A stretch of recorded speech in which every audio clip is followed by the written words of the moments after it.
Please rise in body or spirit to welcome the family of Garron.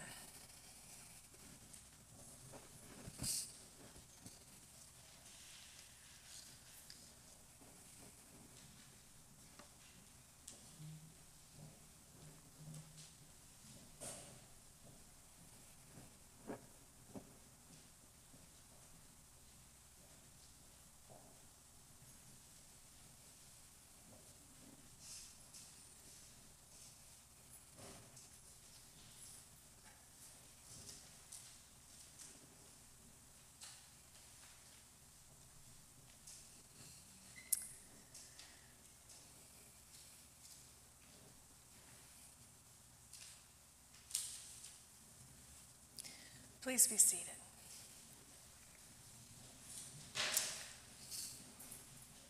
On behalf of the family and all who loved her, I welcome you to this space to honor and remember Garron West. Your presence today speaks volumes to the life she led and whose hearts she touched. And also, we recognize the presence of a global pandemic that affected attendance today. For all those who are here, for all those who are here with us virtually this afternoon, for those who could not be here, we focus this afternoon our common attention on Garron and the life she led that connected her life with ours. There will be a moment later in the service for you to share a story or memory of Garron. So if you would like to do that, I encourage you to go ahead and think about what that might be. I welcome the West females forward to light our chalice this afternoon.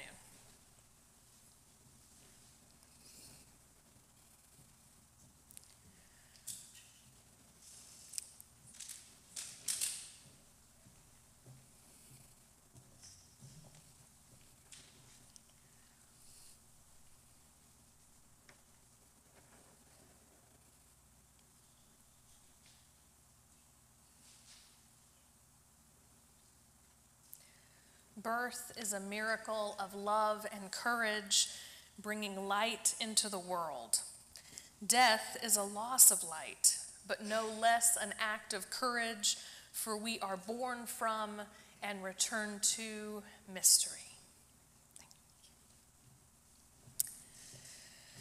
Our opening words this afternoon are by Katnell Koenig and was a request from Garron herself.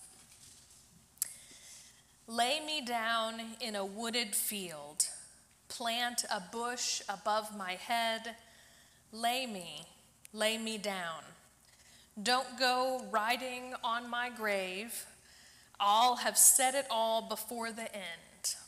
Lay me down. When I'm dead, please don't philosophize or feel regret. Just remember me when I said I had one hell of a life. One hell of a life. I had one hell of a life. Throw my ashes to the wind, watch them blow into the sea. Throw me in. You can cry up there on the cliff, scream to heaven, work your grief. Throw me in. When I'm dead, please don't philosophize or feel regret. Just remember me when I said, I had one hell of a life, one hell of a life, I had one hell of a life. In case that didn't summarize it all, Garron West was a no-nonsense person who some would describe as stoic. She was also kind and funny and strong and self-assured. She valued efficiency and loved for things to be in order, especially the shag carpet raked into a pattern when shag carpets were the style. Only the family dog was allowed to ruin her patterns. She was extremely intelligent and was quite the conversationalist. She sang soprano and passed that gift on to her sons, Charles and Ray. We gather this day to celebrate the person that she was, to praise her accomplishments, to remember her whole person, and support one another on the journey of grief that began even before she died. We never have enough time with those we love. A memorial is about the remembrance of a life lost to us, and it's also a time to surround those left behind with compassion and tenderness, realizing and reminding ourselves that our lives are forever changed because of Garron's life and now absence. Let us center ourselves this afternoon with the offering of her son Charles.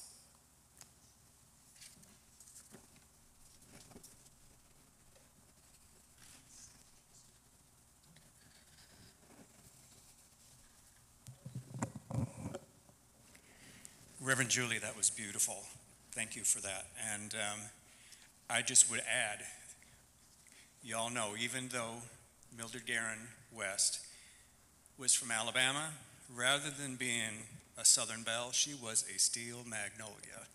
She lived her life on her terms, and her family always knew that when the time came for her to kick the bucket, as she would always say, she wanted to do it on her own terms, and we're all so grateful that she was able to do that, surrounded by love.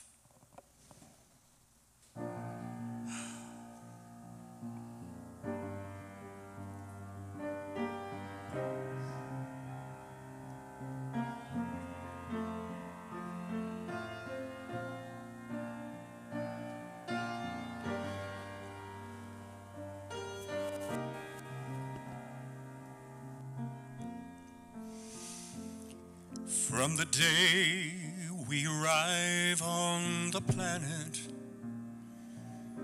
and blinking step into the sun, there's more to be seen than can ever be seen, more to do than can ever be done. Some say eat or be eaten. Some say live and let live. But all are agreed as they rejoin the stampede, you should never take more than you give in the circle of life. It's the wheel of fortune. It's the leap of faith. It's the bend of hope till we find our place on the path unwinding in the circle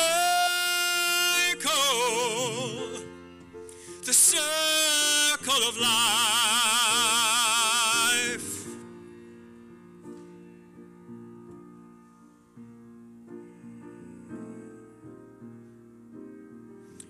Some of us fall by the wayside, and some of us soar to the stars, and some of us sail through our troubles,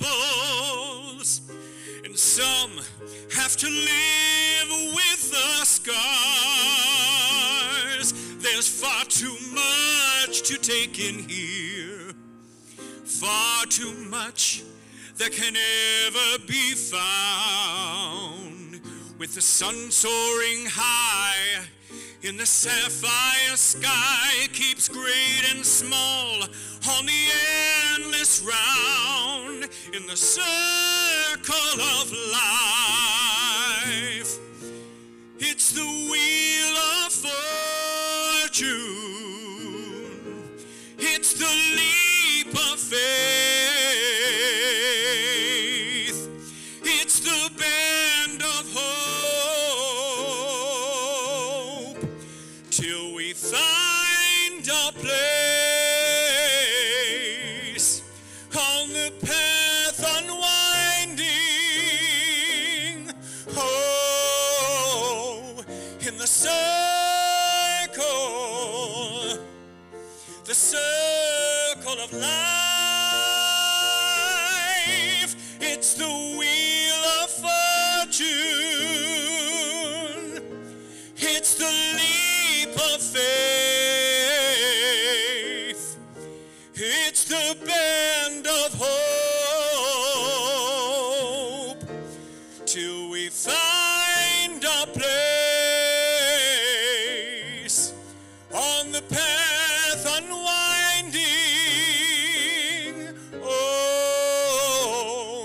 in the circle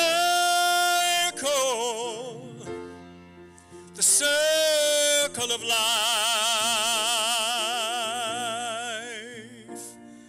the circle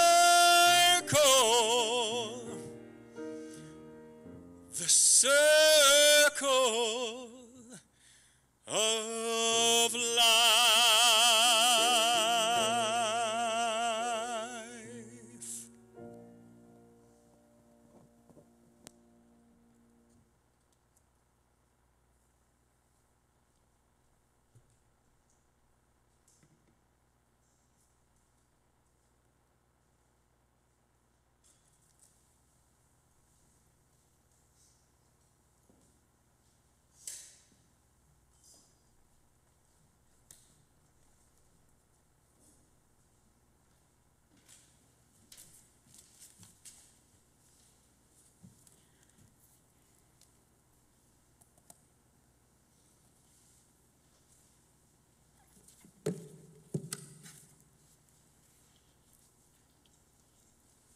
Hi, I'm Lark. I'm the oldest kid, the only daughter. And this is a poem that I wrote for my mother back in the spring of 2005. Piloting her golf cart, it is full of shovels, rakes, gloves, and watering cans. Arthritic fingers tamp specially selected Japanese maples in red Alabama dirt. Stooping down to yank weeds, pick up wind-blown sticks, and cut waxy, white-headed gardenias. Polishing kitchen faucets, wiping countertops, filling antique glass dishes with Jordan almonds. Ice-cold Diet Coke, colossal pans of fudge, pecan halves, walnuts, candied cherries, and mint. Her strong arms control the power washer as she cleans the sandstone walkways in the verdant garden of her home. Bright-colored Mary flags are flying on the deck, ready for friends. Lots of company. They all adore and admire her. Squeals of delight, sparkling happy eyes, inviting everyone. She is a powerful woman, a loving and devoted woman, an intelligent woman, an intuitive, insightful woman, a collector of special old things and people. Her vocabulary deep and wide, she is empathetic to the oppressed. Her generosity is wider than the widest sky. Matriarch of the family, keeper of her husband, grandmother to my children. My mother, I love her. I am abundantly blessed. Thank you.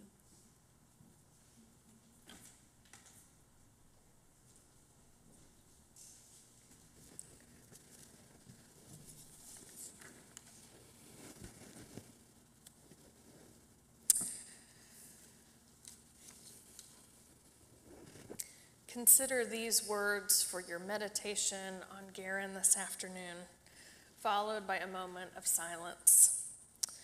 This meditation was written by Starhawk and is all about community, which Garron so exemplified. We are all longing to go home to some place we have never been, a place half remembered and half envisioned we can only catch glimpses of from time to time. Community. Somewhere there are people to whom we can speak with passion without having the words catch in our throats. Somewhere a circle of hands will open to receive us, eyes will light up as we enter, voices will celebrate with us whenever we come into our own power. Community means strength that joins our strength to do the work that needs to be done. Arms to hold us when we falter, a circle of healing, a circle of friends, someplace where we can be free.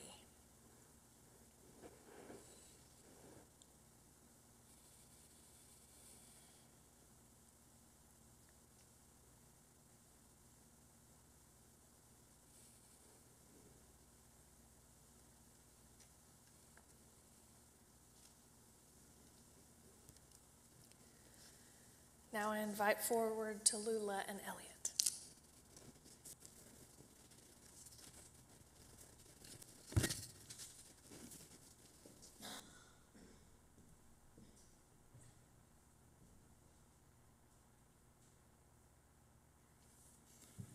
Hello, I am Elliot West, Garron West's favorite grandson and only grandson.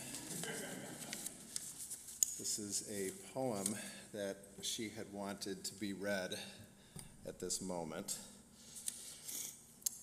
It is by Antler. I want to lie down in the dappled leaf shade, in quivering shadows of quivering leaves, be they oak, be they maple, be they elm or birch. I want to rest in the play of shadows over my reclining form. The massage of shadows which consoles me in its way, restores for me with whatever restoration flickering shadows of leaves afford, be they willow or aspen, be they poplar or beech. I want to be caressed by shadows of wavering leaves, soothing off to sleep, feeling the gentle breeze. Looking up at the rustling sun-drenched crown, be it basswood, be it chestnut, be it walnut or hickory, after all is said, after all is done, this is the way I would die.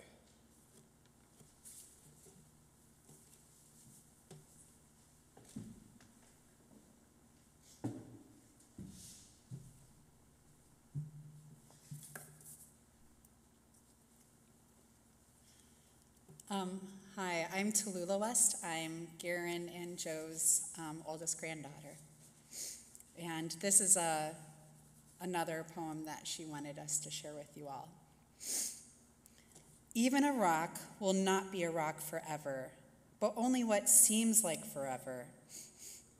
Before it was a rock, it was something else. It fossilized into that rock through a process taking hundreds of thousands of years. It was once something else, and will be something else again. That is why the native people believe the rocks are our grandfathers or grandmothers. As we return to the earth, we become the earth, and as the earth ages, we weather as the earth transforms, we transform into grandfather or grandmother rocks that will be under the feet of our children's children, and so the cycle goes.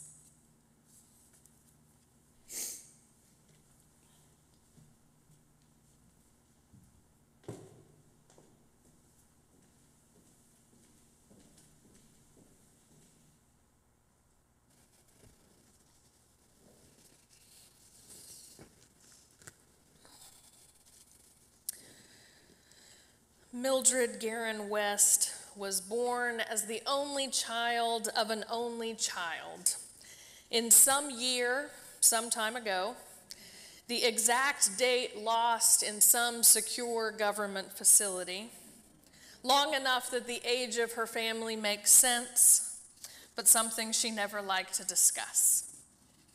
Garron was raised by her grandmother and namesake Mildred due to her parents' divorce when Garron was 7.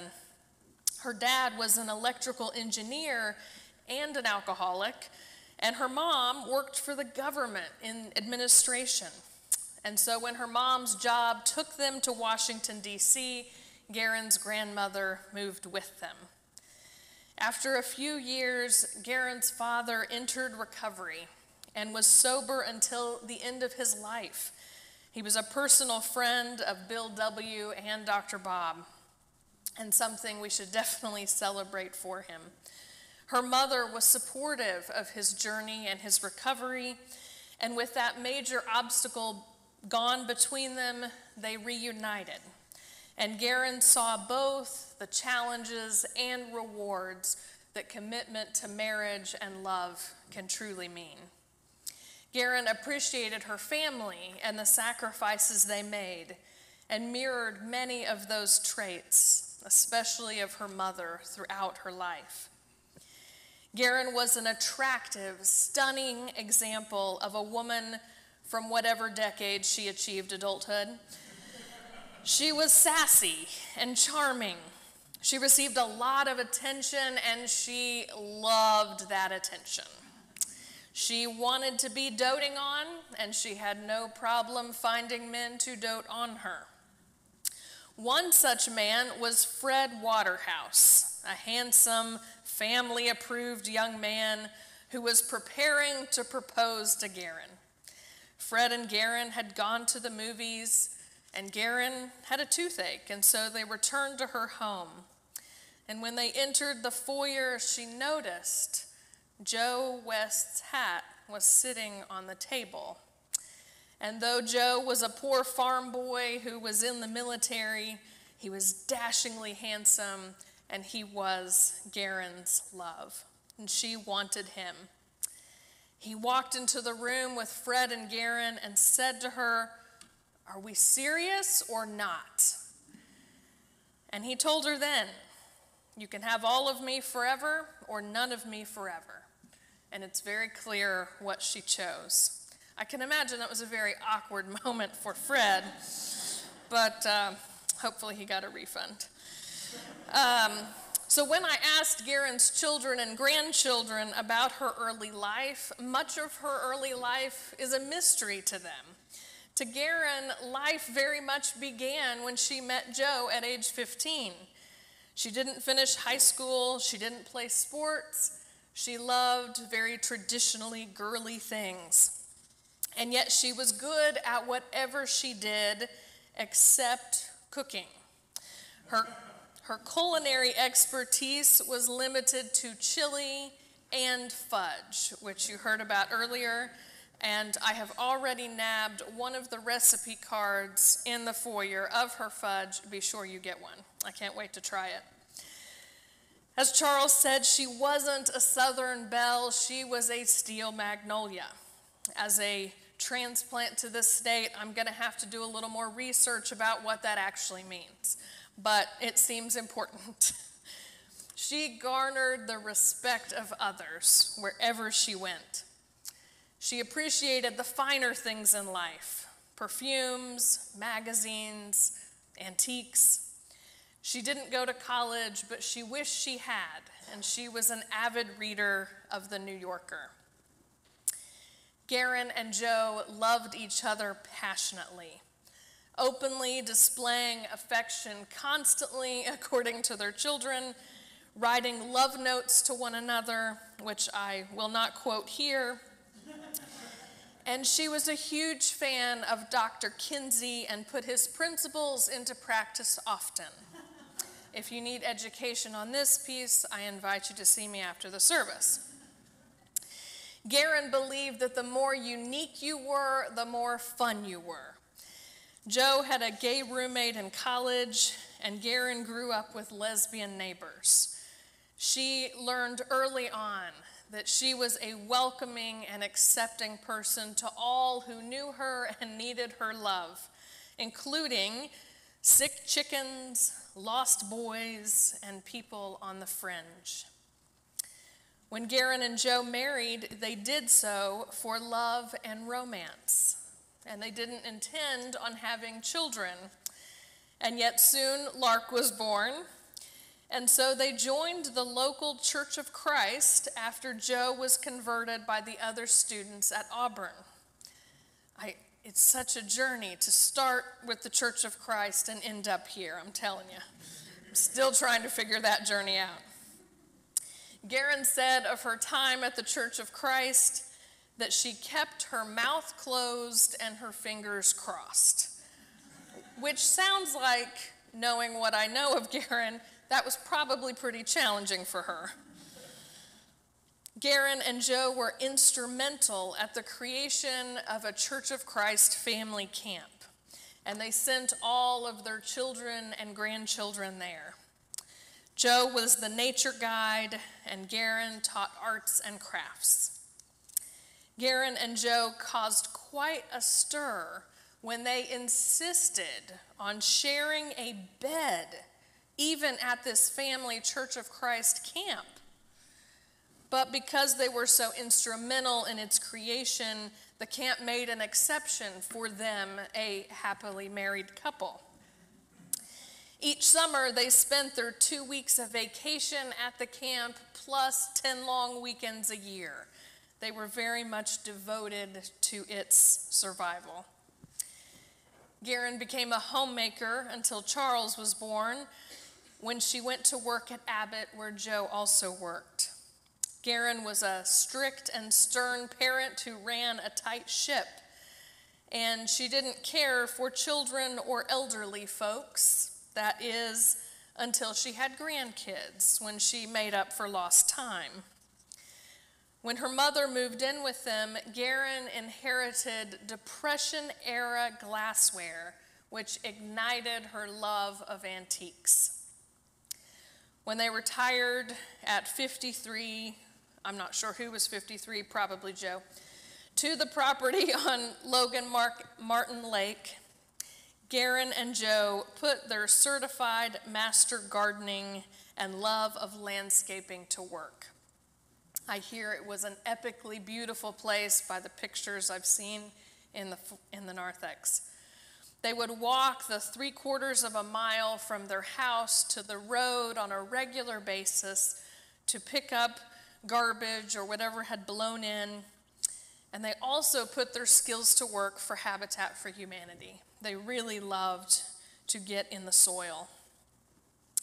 In retirement, they also expanded Garron's knack for research and collecting to good use and opened Westiques, their antiques business. Garron and Joe did everything together until he died, even casual errands. Their lake house was full of antiques, and Ray remembers the time he broke a family heirloom, and his punishment was to research what it was, a Royal Bayreuth sugar bowl, and began a quest with his mother for the whole set. Garron was really talented at selling antiques. She loved holding court and could sell anything to anyone. She knew what she paid for each piece and could always get a good deal. And she passed that trait on to her grandchildren, teaching Elliot and Tallulah to go to the market and ask what the dealer's price was for anything they might want. She loved antique porcelain, jewelry, and dolls. And Joe knew how to pack, and they would drive their microbus around with their antiques business. Their lake house on Logan Martin Lake was a beautiful place, Hickernut Hill. Many of you have probably been there. But they lived there mainly from Monday to Wednesday.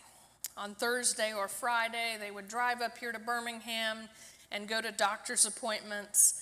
And most importantly, they would stay through church on Sunday. Before Garron found the UU Church, she had described herself as happily unchurched. But the UU Church transformed her into her best self. She flourished here. She threw parties, had movie nights, entertaining folks at their lake house, greeting visitors. This church truly transformed her. At least 2 church couples I know are married because of Garron and these parties that she would throw. Each Sunday, Garron would put her belongings on the 2 or 3 seats in the second row, which I'm assuming someone can point out to me. Is it this one where you are? This one right here. We have left for her here. So she would put her belongings down in these 2 or 3 seats in the second row, and whenever she would meet a visitor, she would tell them that she had saved a seat for them. Talk about radical hospitality. Angeline Bassinger remembers that Garron was the best ambassador our church ever had. Garron would invite newcomers to lunch at the Great Wall and other places, and Patty Steelman and so many others were incorporated into the fabric of our church because of her hospitality. She found her community. She found her people here. Garron and Joe were so dedicated to this church that they bought one of the condos on the other side of the parking lot, which, when Tallulah told me this, I honestly thought she was joking. But that is the devotion to this church that Garron and Joe had. It's phenomenal. And when Elliot lived with them, he attended church here too. When Joe's health declined and he eventually passed away, Garron called Wanzetta to be the broad shoulders she needed during such a difficult time. She made deep and abiding friendships with so many of you. And the Garron-sized piece missing from our church will always be here. I first heard about Garron, the legend, when I was being interviewed by the search committee. And I was surprised to discover when I got here that she had moved away years before. With all this affection and tenderness and reputation that preceded her. I was sad I didn't get to know her in person. When she moved to be closer to her family, she still kept in touch with the church in all the ways she could. She read the newsletter, she read the emails, all of the things that she could do to stay connected here. And then we had a global pandemic. And suddenly, after all of those years of Garron trying to get closer to our church, the church could finally get closer to Garron. And we could meet her where she was. And suddenly, in our chat on YouTube on Sunday mornings, I got to meet Garron West. And it was amazing seeing her there on the chat every Sunday, greeting folks online in the chat as if she was here in person, holding the door open. Her exuberance radiated through the screen. Garron embodied faithfulness to this community, and it is fitting that her family chose to honor her here. Garron was a larger-than-life personality who worshiped Neil deGrasse Tyson. I believe that's how she pronounced it. Fannie Mae Meltaways, limoncello, coconut rum, and Diet Coke. She was strong in her opinions. She frequently shared what was on her mind. In addition to Dr. Tyson, she read Carl Sagan, Stephen Hawking, and was an avid student paleontologist of Stephen Jay Gould, monthly poring over the Natural History magazine to read his included works. As her son Joe Jr. said, she was a child of the stars, and yet she was an unabashed atheist. She knew what and who she loved and was simultaneously so stern and so tender. While not a cook, she always had full candy jars and a fridge full of drinks for family and guests. She was always ready to welcome you. She used her oven for storage. She was fiercely competitive. She loved playing dominoes and rummy, and she and Joe kept score on the same game for years. I can only imagine how fierce that was. Garron's heart was large enough to surround every person in this room and every person online, and then some. She loved her family, she loved her friends, and most of all, she loved Joe, who she has missed for way too long. Energy is never created or destroyed. And I have no doubt that Garron's released energy has found its way home to Joe. May we all love so fiercely, so loyally, and find communities where we can be fully present and fully ourselves. Amen and blessed be. At this time, anyone who would like to come forward and share a memory or story or thought of Garron may do so, and Charles is going to start us off on the remembrances.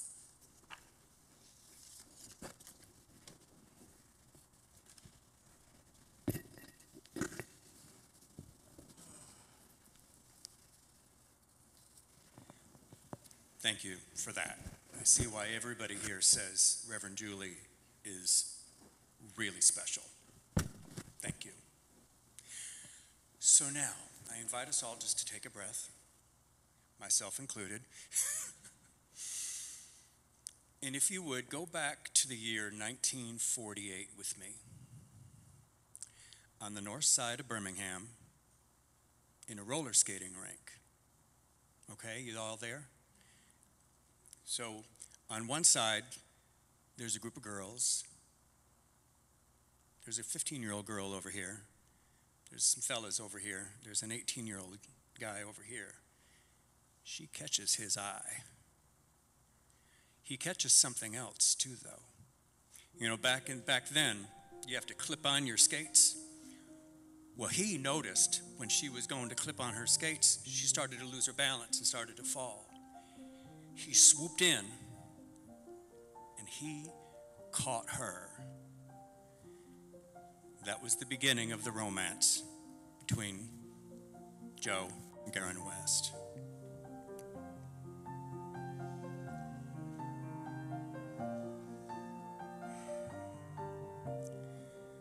There was a country boy who met a girl from the big city.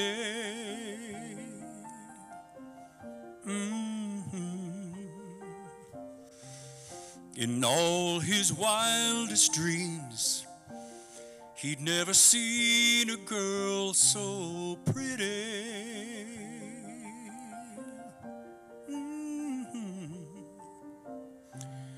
Her mama had big dreams that didn't go on with that farmer.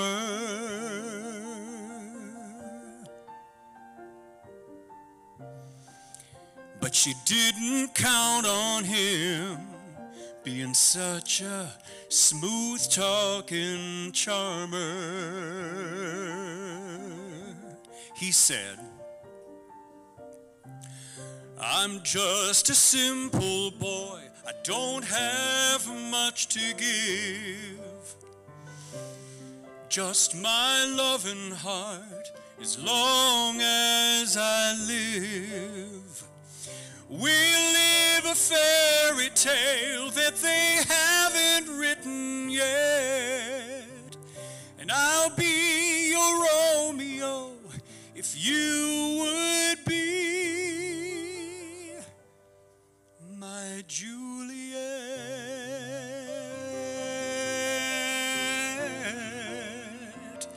my Juliet."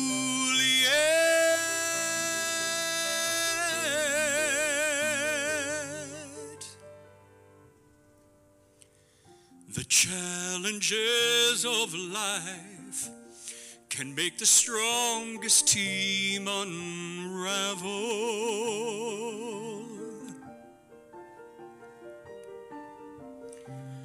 But they put their faith in love, whatever road the two would travel.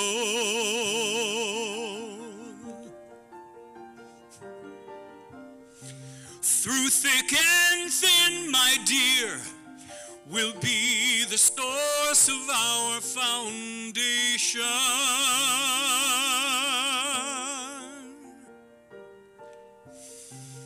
And the hope we build upon will feed the soul of generations. But You cannot place a price upon the years we'll share. And I'll have comfort knowing you're always there. Onward and upward, love, without a tear or a regret. I am your Romeo, and you are my sweet Juliet. Oh, my Juliet.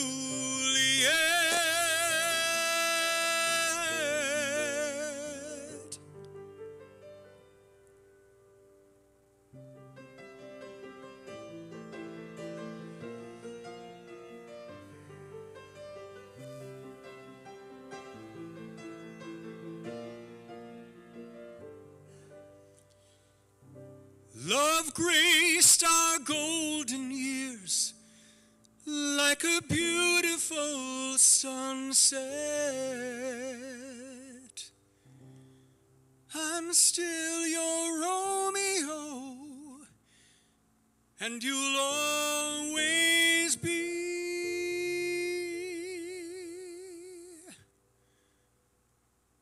my Juliet.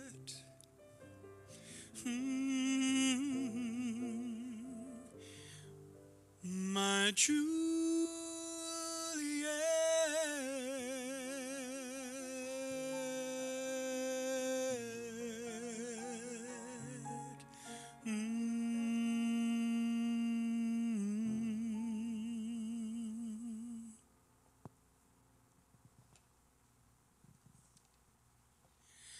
If I may just share also,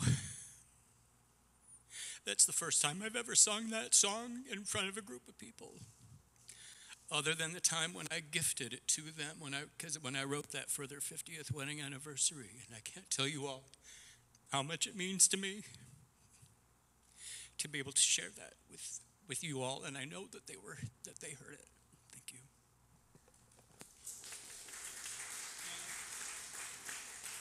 And also, thank you so much to Chip and his generosity and his incredible musicianship. You all are so blessed to have him here.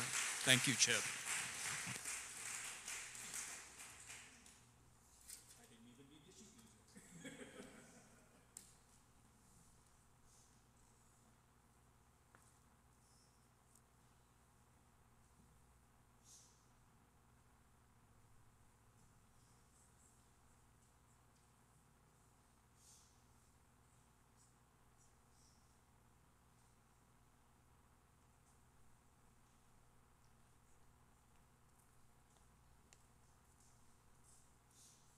This is what should follow Charles's song. There, we got it. Great.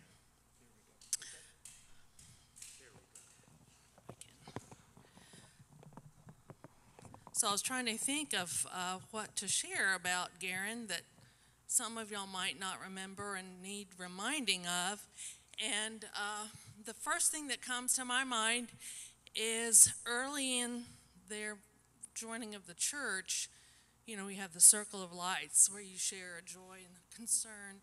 And I remember very vividly this new member coming up, Garron West, introducing herself and her husband, and celebrating how proud she was that her son Charles was in his underwear over Times Square. And I think she even had a picture that she shared with everyone. And the thing I don't remember is what the brand was. What brand was it, Charles? Jockey. And I thought, she's found her church home all right. And I know Andy can speak to what she's meant to our professional group, the Cabaret, but I did want to say that it seemed that everything that Garron did, she did with gusto. She reproduced with gusto. And I guess that's the little boy Elliot that I remember. But to me, she really embodied, there's this acting exercise that everybody does for improv, and it teaches you never to shut anything down and to always be open to what's next and the unexpected. And it's called yes and. And your job is to always respond with yes and add what you had. And I think that pretty much is the way she lived her life, and I'm so grateful to have known her. And appreciate how much y'all shared her and Joe with us, because I sometimes felt like we took a lot from them, and I appreciate y'all's generosity.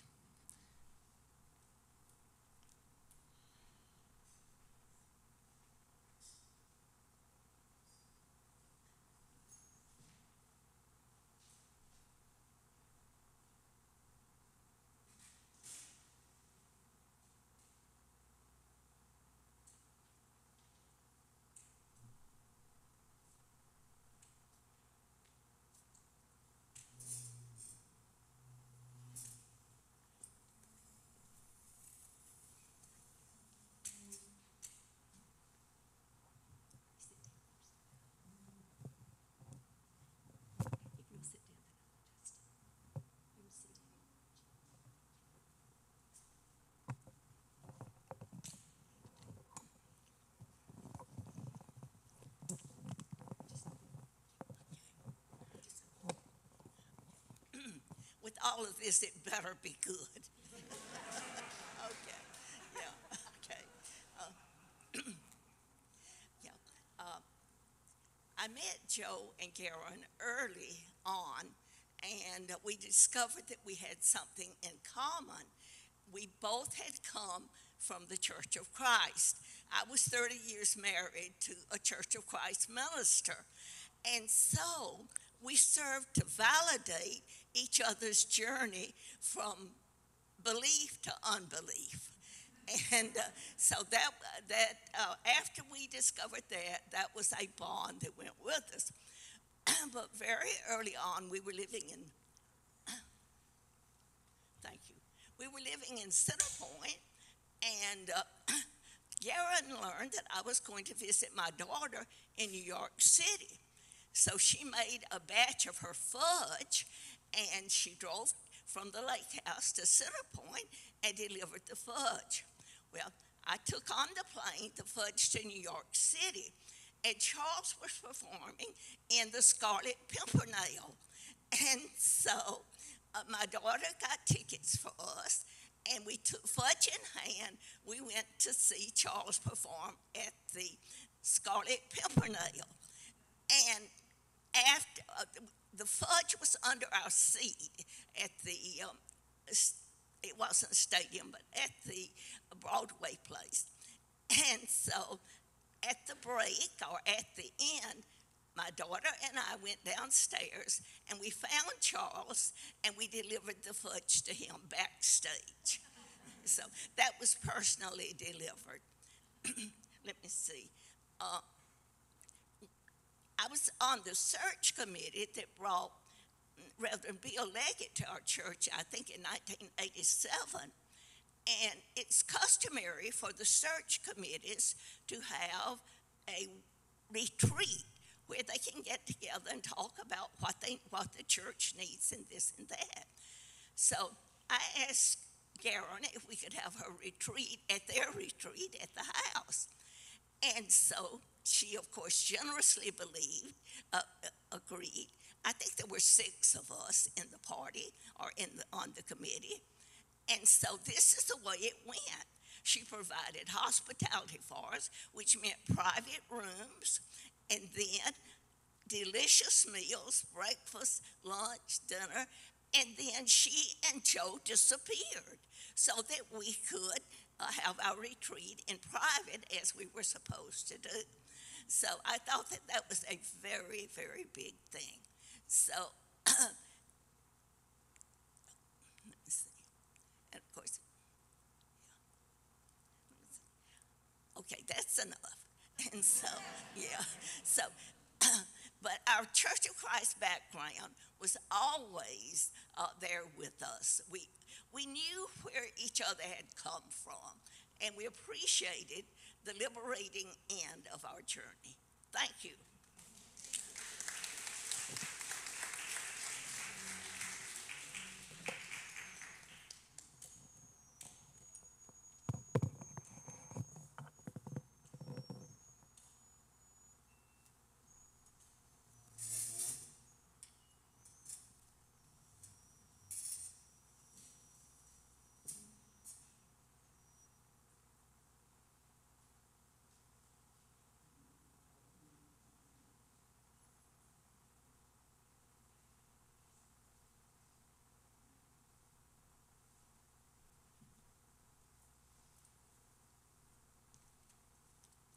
Elisa called me out, so I guess I have to say something. Those of you who have known me for a while know that I first came to this church at a very distinctly low point in my life. In 2000, when I first came here, I was with my first husband, who was in the process of dying. And I would not have made it through the next 18 months of my life or so that process entailed if it had not been for the church, and Garron and Joe were part of that community that enveloped me, held me up, supported me, and allowed me to kind of continue on, as a human being. It took me about a year after Steve died to sort of come back to life. And in the last week of October, first week of November of 2002, some things happened. The first was that Elisa, sitting over there, came to me and said, I hear you used to do some theater once upon a time. And I have to put on the show for the church stewardship, dinner, and I want you to be involved, and let's come up with something. And we looked at each other, and neither of us had time to rehearse or anything, so we thought, let's do some sort of vaudeville cabaret, and you'll be a kind of a Marlena Dietrich clone, and I'll be some sort of cabaret MC a la Joel Grey. And that was the first appearance of what would morph into politically incorrect cabaret. It was November the 2nd of 2002, and happened in the old church. I found that I actually was kind of good at that being on stage thing. I had no idea that I could actually do that. And I do remember at that dinner, Garron and Joe just whooping it up and laughing at everything that went on at that stage. The other thing that had happened that same week is I'd met this new guy, Tommy, just a few days before. And we'd kind of hit it off on our first date, and all of a sudden he started showing up at church. And Garron and Joe were part of the community who watched our relationship blossom and the courtship that was going on. It was really, in some ways, a very old-fashioned courtship, in the eyes of a church that approved. And Tommy and I got involved in theater. The politically incorrect cabaret blossomed. All sorts of other things started to happen, and Garron was always there in the front row, whooping it up, and just making sure that she and all of the people that she brought would have the best time.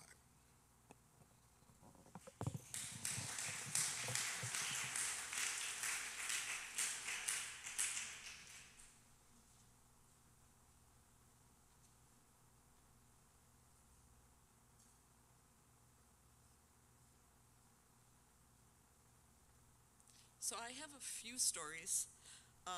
The first one is about my raise and my journey in the Unitarian Church, which would not have happened without Garron and Joe. We lived in the Chicago area, and the Unitarian Church there, North Shore, was having a Philosophist, and Garron and Joe flew up and said, we want to go to this. And we said, great, we'll go. And we went there, and Ray and I were hooked. We started going to the Unitarian Church there, and that was our journey into a new faith. And because I was a recovering Catholic, and Ray was, of course, a recovering Church of Christer. And so we became very active in that church. But over time, it didn't fit us as well. And so, because it was a long drive, it was about an hour drive for us. And so we decided, and the story, we adopted a daughter who was a special needs daughter, and she went to a school that was a year-round school, and what started us on our journey to start a new church was that she came home from school one day. This was when when Gore was running for president, and I said, so what happened? They were doing a mock election, and she said, Mom, I was the only one that voted for Gore. Everyone else said, they voted for the other guy, whoever that was at the time. I blocked that out. Anyway, she said that they all said that Gore kills babies. And we said, oh my God, we have to get into a community that supports her. So, but there wasn't anything nearby. So we started to do research, and we started the Prairie Circle Unitarian Church in Grays Lake. And so in a way, Garron seeded another Unitarian church, because that would not have happened without her support and without her getting us involved in the UU Church. But the story that I really want to tell you guys is, and I had to make a list because I knew I wouldn't remember this, and I'm a little, I apologize for my nervousness, but it's fairly emotional for me. So I took Garron on all her doctor's appointments for the last 5 years. And what we would do is we would make a day of it. And so we would have our doctor's appointment, and then she would want to go to Chick-fil-A. And we had this long discussion about how Chick-fil-A was not PC. But you know Garron, she said, I like their chicken fillets, end of discussion, we're going there. So, and every time we went there, she would ask them, do you have that carrot coleslaw? And they would say, we don't carry it here. It must be a Southern thing, or we don't do that here. And every time she would still ask, just in case they might change their mind. So anyway, after that, we would go grocery shopping. And we had a route. So the first place we went to would be Costco.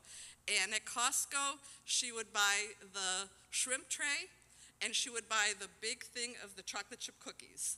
And a few other things, but those were the two things that she always got. And they could not be in any way tilted.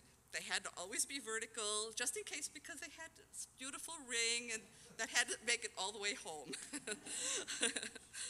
And then after that, we would go to Woodman's, because of course she needed her Captain Morgan's coconut rum. It had to be that one, and if they didn't have that, oh my gosh.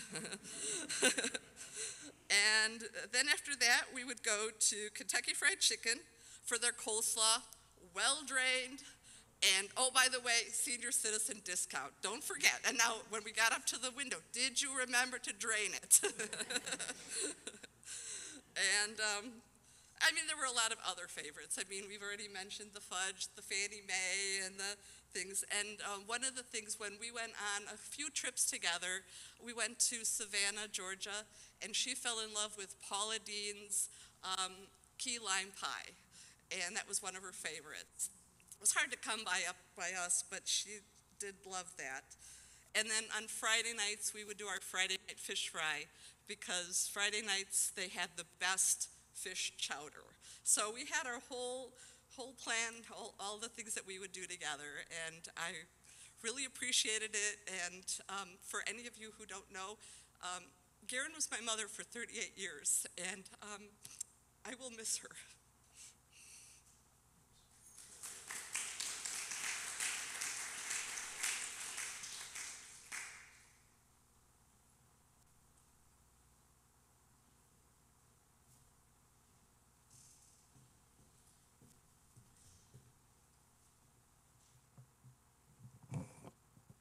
Hi. I didn't really plan anything, but I spend a lot of time thinking about Grandmama.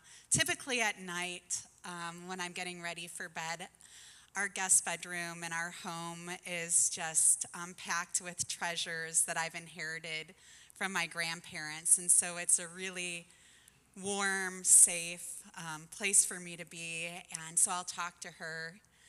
And I have so many fond memories of my time with my grandmother and my grandfather that Elliot and our mom and our biological father got divorced when we were really young. I was 3. Elliot was a newborn. And Grandmama, being the only child of an only child, knew that Elliot and I were going to require some extra care, which they certainly were making sure that we got. And Grandmama always made me feel special. And, you know, whether it was giving me Madame Alexander dolls or writing cards when we lived overseas or making, you know, instant pudding in these antique glass, pudding containers and covering them with saran wrap and, you know, showing me where they are and letting me know how much longer they had to set before we got to enjoy them. And, you know, always stocking the candy when she knew we were coming and she knew what drinks we liked to have. And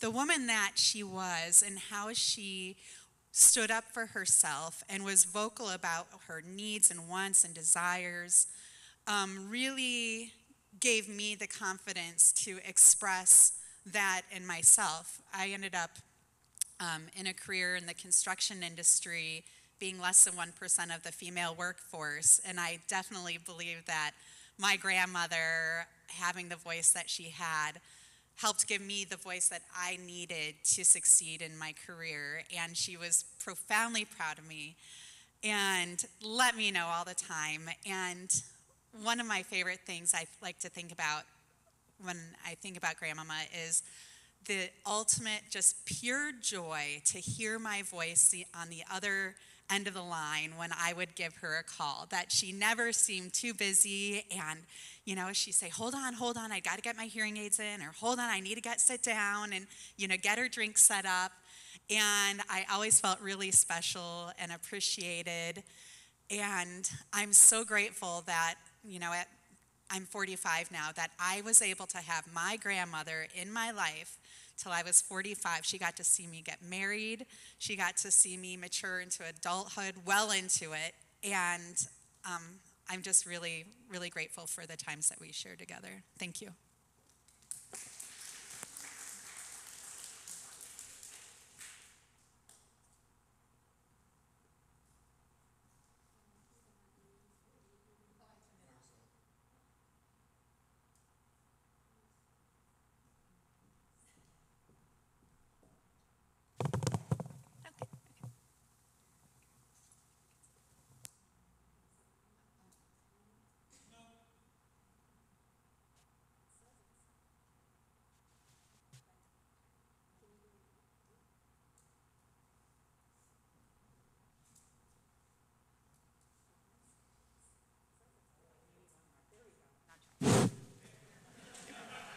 So sorry.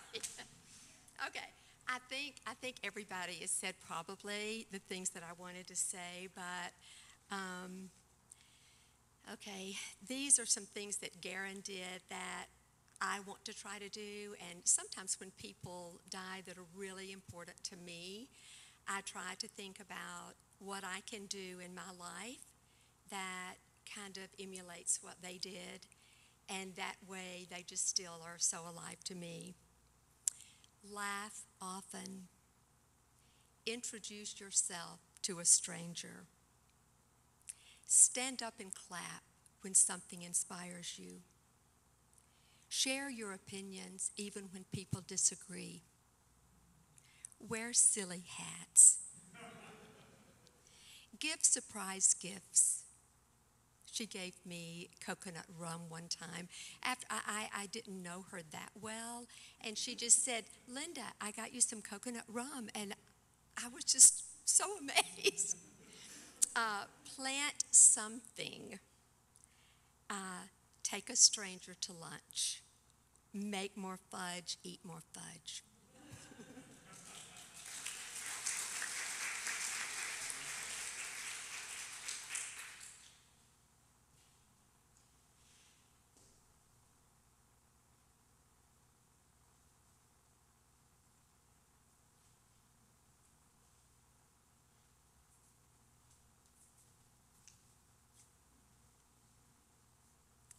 Some of you may not be aware of the fact that there's a garden sculpture in front of the building that came from the property of the Wests at their lake house.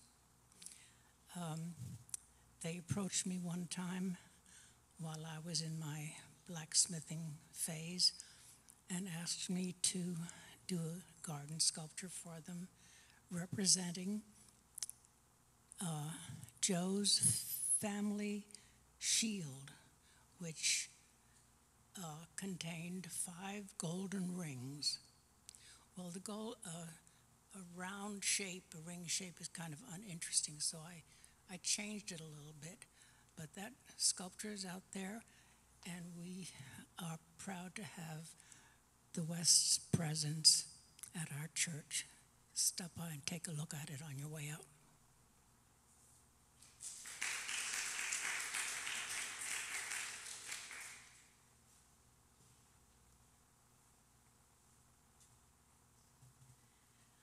Garron was probably the first Unitarian I ever met.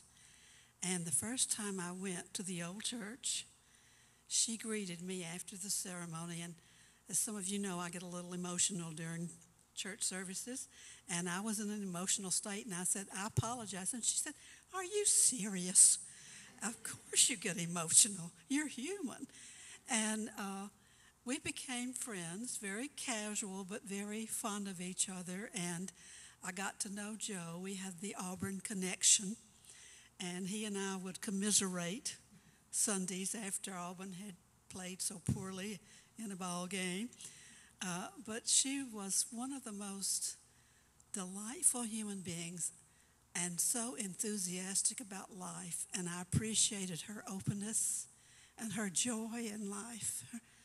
Her enjoyment of other people was one of her great gifts, I think.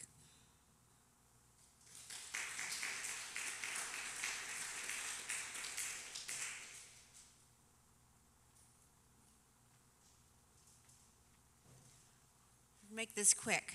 I just wanted you to know that it is absolutely true that prior to my mom and dad coming to the UU church, which was, in the prior location, and I'm quite certain that they found out about UU because Charles came to sing down at Birmingham at a UU, and you turned him on to it, right? Yeah, at the other one, the prior one. So, absolutely, this is the way my mother was prior to that. Before UU, even though my mom and dad were involved in the Church of Christ, with my dad being an elder and involved at the camp, my mother had 0 girlfriends, 0 friends, because, she just wasn't interested, is what she would say. She's just not interested. And the fact of the matter is, as I see it from my perspective, she was an only child raised by her grandmother, and the child of an only child. And back in the 30s, I believe that polio was going around or something. She also wasn't allowed to play with other children when she was little to make sure that she was kept safe. And frankly, she was not at all confident enough to be friends with anyone.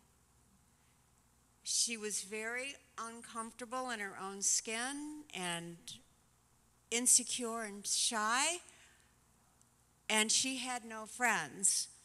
But she came from the head and saying, and I don't need any. I don't want any, I don't need any. So I wanted to thank you because she walked into a place where obviously she felt safe and she felt secure And being vulnerable was not a problem for her at that point, and she just apparently blossomed. So I want to thank you for that, because that's pretty cool. You know, that halfway through your life, I mean, she's in her 50s, that she came and did that. So thank you very much.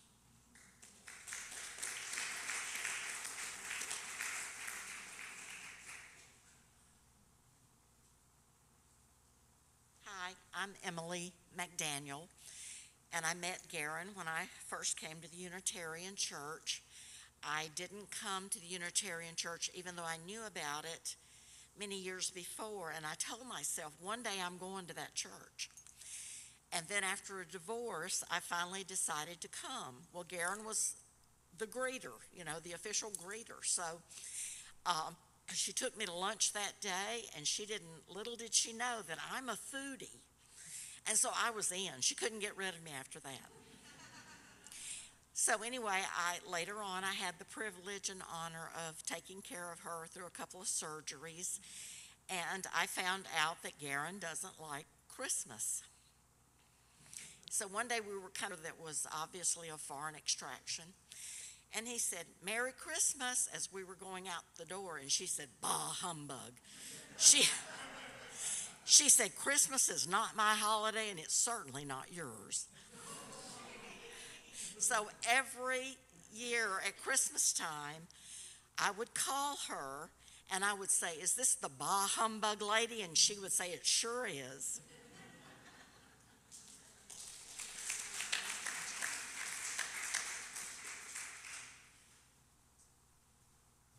That reminded me of some funny stories. Yeah, I remember, first, one thing I wanted to say about my grandmother that I really appreciated was, to me, she always seemed like an older lady because she was my grandma. But as she even got older and older, if there was ever something that she was interested in or she, found interest in, she would get books on it and read about it. I'll never forget one time sitting at the table with her, and she had 3 damn books on bananas, and like books on bananas. And at that, I forgot how old I was, but I had very little interest in bananas, but she wanted me to look through the books on bananas and read about bananas, so she was always trying to improve herself and trying to educate herself and learn, and I love that about her. And it was very encouraging to me to always have an open mind, to be open to educating myself more. And she was very, very crisp until the end. Something that came to mind hearing about the Bah Humbug story. There was after Ingrid, there was a time period where I was going to the doctor's appointments with her. I'll tell you a couple quick funny stories. And a lot of the nurses would come in and they would see this old lady in a wheelchair sitting there, and they didn't know my grandmother, and they would talk to her like, "Oh, hello, Mrs. West," and I would, of course, be sitting there snickering inside because, and I would tell her ahead of time, I'm like, "Grandmama, you need to be polite." "Okay, I'll be sweet, grandmother." And they would come in and just talk to her like she was this little sweet little old lady and not know the rest of her. And I always thought that was so cute. And one of my favorite things to do with her towards the end, probably on the last 6 or 8 visits to doctor's appointments, I'd walk her up to the desk, and she would have all of her, stuff that she had written out, what her name is and all that would be standing there. And the nurse would always say, "Well, and what's your relation?" And I'd be like, "This is my wife." And we would always, after the first time that she looked at me and laughed, we let it go, and we'd never say anything. So they thought she was my older wife, so it was cute. Yeah. And sometimes it was followed with a little wink on my part. But yeah, so I really, you're all here, and obviously you know the woman that Garron was, and she was amazing grandmother to me, always supportive, loving, Loved the time that I got to spend with her when I lived down here as a boy coming down here and visiting the area. Always been a special lady to me and will be super missed. But thankful that I got to have the time that I did with her. So thank you.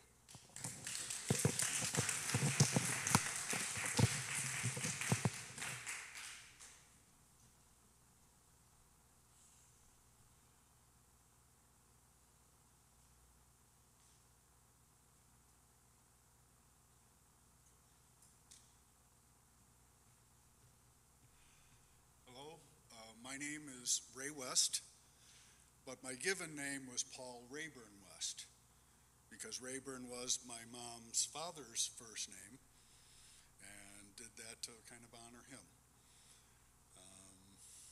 I also wanted to share that one of my mom's favorite sayings was "Hallelujah." Kind of fits her, I think. And I'm going to sing a little song that was my mom and dad's. It was their song. You are my sunshine, my only sunshine. You make me happy when skies are gray. You'll never know, dear, how much I love you. Please don't take my sunshine away. The other night, dear, as I lay sleeping, I dreamed I held you in my arms. But when I woke, dear, I was mistaken, and I hung my head and I cried. You are my sunshine, my only sunshine. You make me happy when skies are gray. You'll never know, dear, how much I love you. Please don't take my sunshine away. Sorry.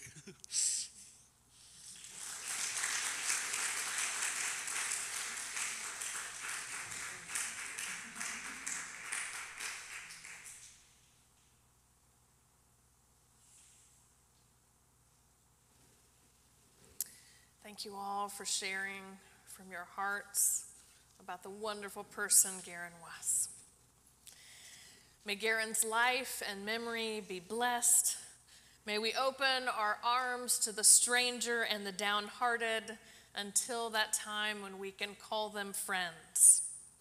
May we take life seriously enough that we appreciate every moment, yet not too seriously, that we miss the connections with others, the love of family and friends, the feeling of soil between our fingers while we encourage the life to burst forth.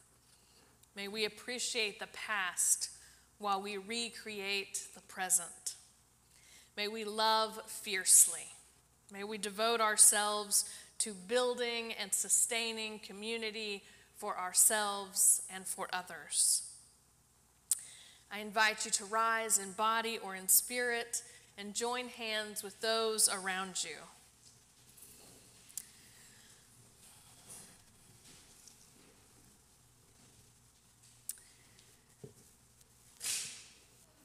As your hands touch one another's hands, these hands that you hold now once held Garron's hands. Hand by hand, we touch those who are here with us and those who are no longer with us. And hand over hand, we touch all of humanity. Let our hands touching hands remind us, Garron is no longer with us, but she is in us. She touched us. She is in our memories. She is in our stories. She is in the way that we move in the world. Let us go into the world and joyfully carry Garron with us in our hearts. Go in peace with love.